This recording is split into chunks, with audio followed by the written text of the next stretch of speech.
We were so honored to speak to the renowned game designer Frank Davis, designer of such games as Frederick the Great, Wellington's Victory, and the Guns of August. In this video, Mr. Davis shares his design philosophy and gives us a sneak peek into some designs he's working on here on Legendary Tactics.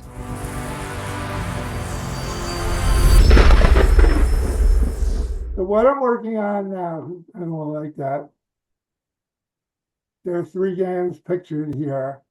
Divine Wind is a strategic Pacific game.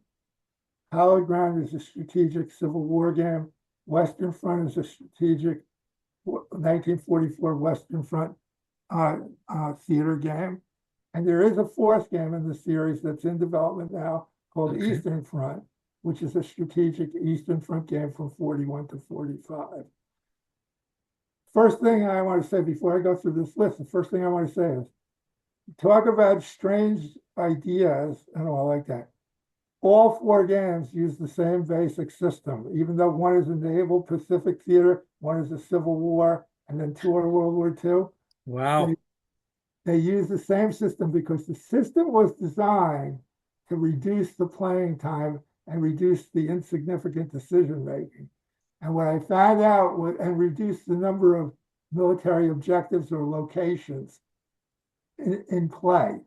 And what I found out is this really started. Divine Wind is the one I was started first. It's the hardest one, much harder than the other two.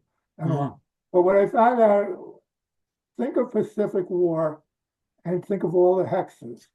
And then one of the first things that impressed me was that there were no battles more than 200 to 300 miles away from an island or a landmass. So I said to myself right then, and I had been guilty of this one during Rising Sun. I said to myself right then, why does Mark Herman have all these hexes? We just have to count our way through them, or after a while, we know how far it is from this place to that place. But we're never going to fight over them. And stuff like that. I said, let's do away with them. We don't need, maps don't need to be representational and faithful to the world. They need to be faithful to the experience of playing a role, commanding in some fashion in that war. So the first thing was fewer locations. Once I got that, I said,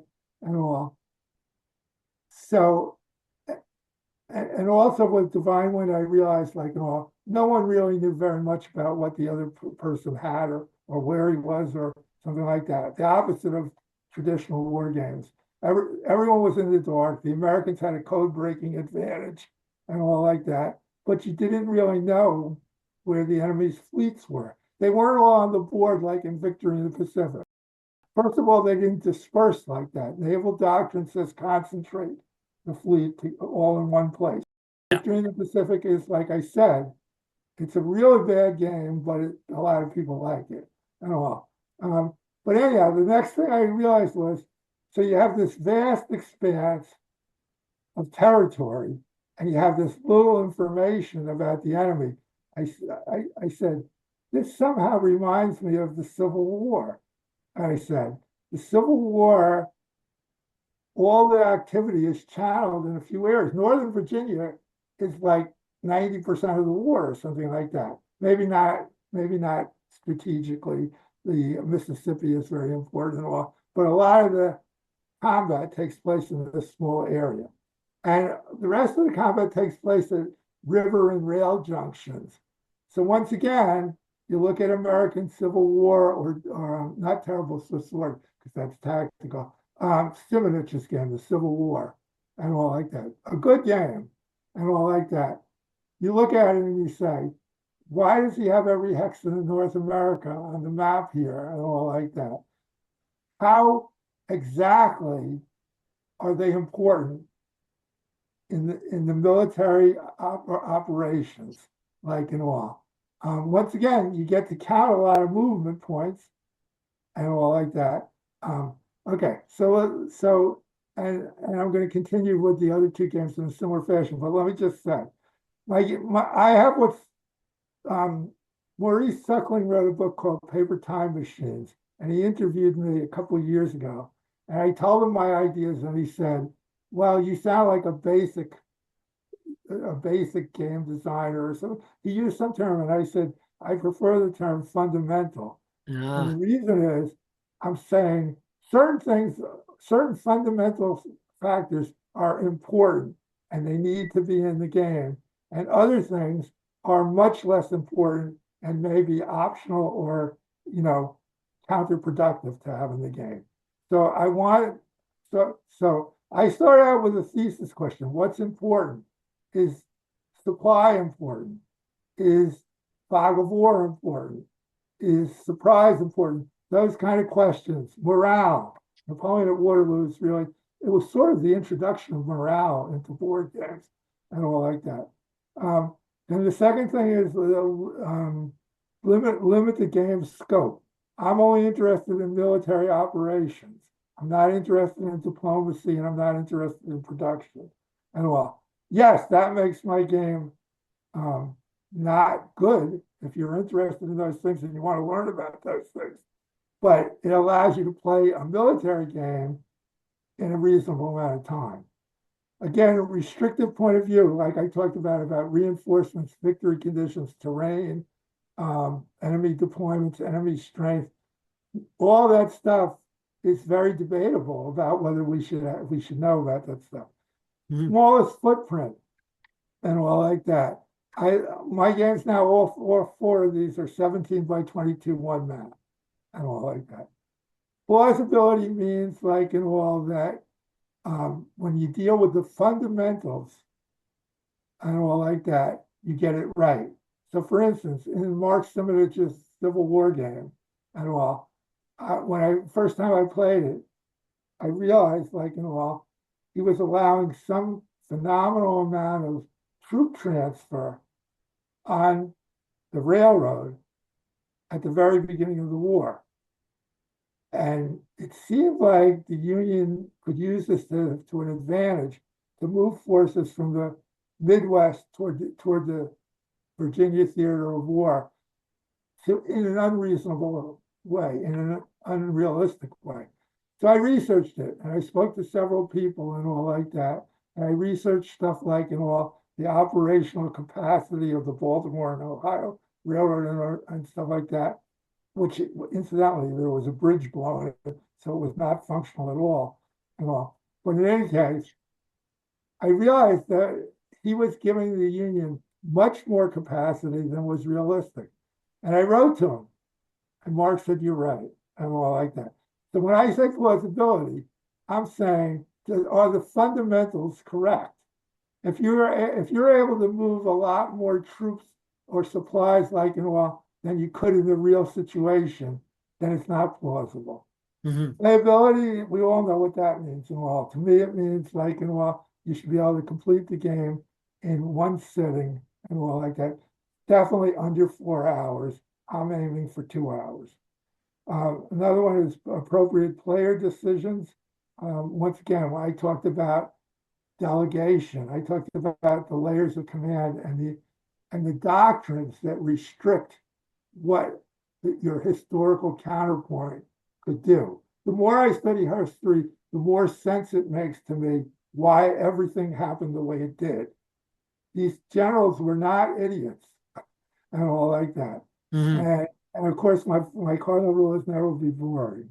But then let's take a look at the maps for these games, which all share the same characteristics, composed of circles instead of hexes.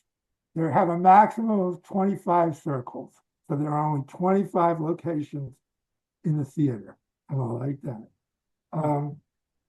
To go down my list, and I'll clarify, but to go down the list, there are no hexes, there are no zones of control, there's no math, there's no movement allowance or strength points.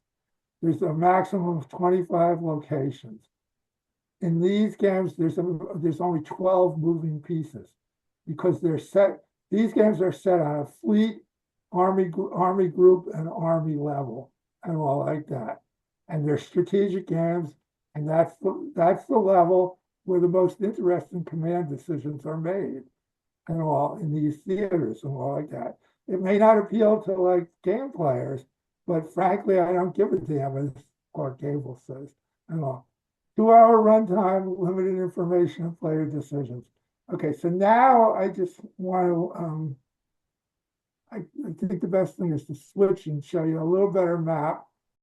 I can't explain the mechanics in detail. Like I said, we'd have to have another session if we wanted to do that. Here's a better picture, closer to production, still a playtest map of the Divine Wind game map and all. And this allows me to go to the next level of explanation. We have 24 areas. Mm-hmm. They're not contiguous. There's not a line connecting that says you have to go from Midway to Wake Island or the Marshalls and all like that. These people are going by boat and all like that. They're not marching over land and all like that. But here's the important thing. There are 24 circles and there are groups of 3 circles of the same color. Those 3 circles of the same color, these Gilberts, Marshalls, and Wake, they're called a campaign zone. And the individual circles are called operation zones and all like that. The way this war was conducted on the strategic level was it wasn't enough to just take Guadalcanal and all like that. When you took the Solomons, you also needed to make sure that there wasn't air power that could restrict your naval capability or restrict your land capability. So usually when you took an island, you took an island chain and all like that. On the land side, I have certain things. These are logical groupings. These 3 things form a campaign zone. The Dutch East Indies, Malaya, and Philippines. The Japanese more or less treated them as one campaign and all like that and all. The things on the side are just holding boxes for the units that are assigned to the different fleets. These are the historical fleets. In this case, like in all, it's pretty accurate that there are really only 7 fleets or something like that. And what I said about victory in the Pacific, these fleets during this game is, I think it's here. It's 4 months a turn. In 4 months in the Pacific War, like in all, you would run at the most 1 or 2 campaigns. You wouldn't be attacking in the Philippines and the Marianas and the Aleutians and the South Pacific at the same time, and all like that. What restricts you to that? Well, these are called resource points. They're like supply points. They're not really production, but they represent like stuff like fuel, and I'm trying to think of what else, like organizational capability, like all like that. But what I'm saying is, you have a small number of resource points, and you can allocate them to different fleets that are secretly planned to have different campaign zone objectives. So I might only have one thing moving in a turn of 4 months. And that's the way it really was. And that's why I criticized Victory in the Pacific. The problem is making all this work in a really interesting way that, and it's the whole Pacific War is 12 turns and all like that. This game is designed to be played in under 4 hours. It does have hidden movement. It does have code breaking and all. But logically, I'm trying to reinvent the wheel. I'm trying to say, look at the actual geography and then superimpose the military perspective of that situation on there, as opposed to just saying, well, this is what's really there, so it's got to be on the map and all like that. So that's the game 1. That's Divine Wind and all. Game number 2, this is the Western Front game. Like, this one is probably the furthest along in development right now, but it uses the same logical design concepts. There are again 24 zones plus London. London is considered an extra zone and all because it's not on the continent. There are 24 zones that are divided into 8 groups of 3 campaign zones. So these 3 groups are 1 campaign zone. These 3 groups are 1 campaign zone. These 3, etc. Again, for the same reason, like in all that you wouldn't be conducting a campaign down here and a campaign down there, up there at the same time. Again, because of the fuel or the supply restriction. And in this game, supply has to be pre-allocated. In other words, it has to be positioned with one of these military forces and all. So you have to know what you want to do and know what you have to defend and all like that. And then you're making that determination in secret and all like that. So it's very restrictive. There's few moving pieces. Their map is very simple and strict minimized in terms of complexity and all like that. The graphics are very good. I want to mention, I'm working with a new graphic designer. I should mention the previous one was designed by a friend of mine named Ron Toki, who's been a miniatures player all his life and an artist and a book designer. Very talented graphics person. This one uses the same logical concept, but a different artist. This is done by a Japanese man named Soichiro Nakani. Probably pronounced wrong. He's a young guy. He's like what I call the future Roger McGowan. Yeah. I He looks told sharp.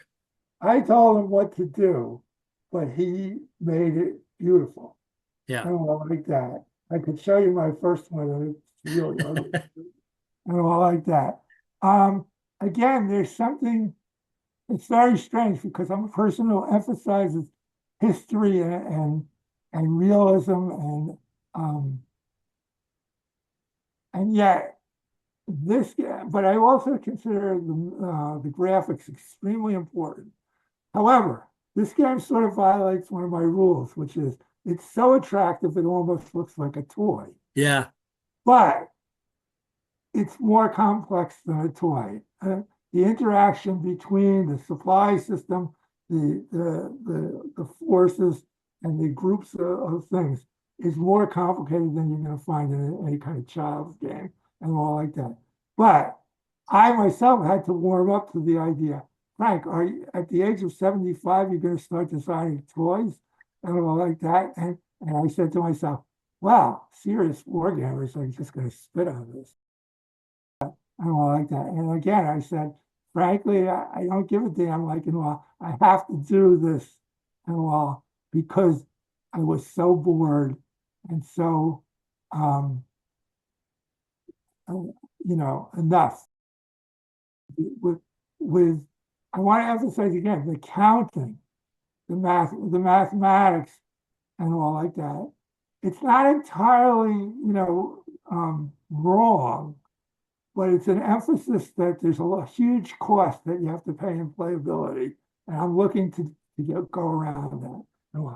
Okay, so this one is how my original prototype looks before it goes to the artist, and it's the same thing about the American continent divided into 24 zones. This Northern Virginia zone is probably going to get a lot of the action. It's just Richmond, Northern Virginia, and the Shenandoah, and all like that. Other things, like I said, are logically grouped the way they were planned. Operations were planned in these groupings, like like West Tennessee, East Tennessee, and Kentucky are a group. That's a campaign zone. And the rivers allow, the rivers become specialized in this. In the other games, they're only involved with combat. They're like not gyro modifiers, but they have a combat effect.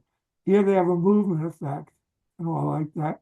And see these little horses?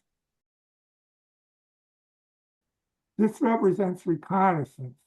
Oh, okay. And you don't know if the enemy is there or not. unless the reconnaissance finds them. Again, Oh, it's the secret information. I had the same thing in the Pacific War game with using air to spot naval and all like that. Here I'm using cavalry to spot infantry and all like that. Um, the um, the game is not only divided into campaign zones and operation zones, it's divided into theaters. Um, this is where you get your supply points. This is the sequence of play. And again, these are the forces, and these are, I think, supply level holding boxes, like and all. But they're all very similar, and we should stop here, and you should just make a closing remark and say, Frank, I'm not going to invest in your company. no, it has been such an interesting conversation. I really appreciate you taking the time to share all of this with us and to make to just bring the history of all this alive and give your unique perspective. I really appreciate it. Okay. It was quite a bit of fun for me. I love having opportunities to organize my thoughts better. Yeah, That's why I made the yeah, slideshow. But talking about it also helps me clarify my mind about what I'm doing.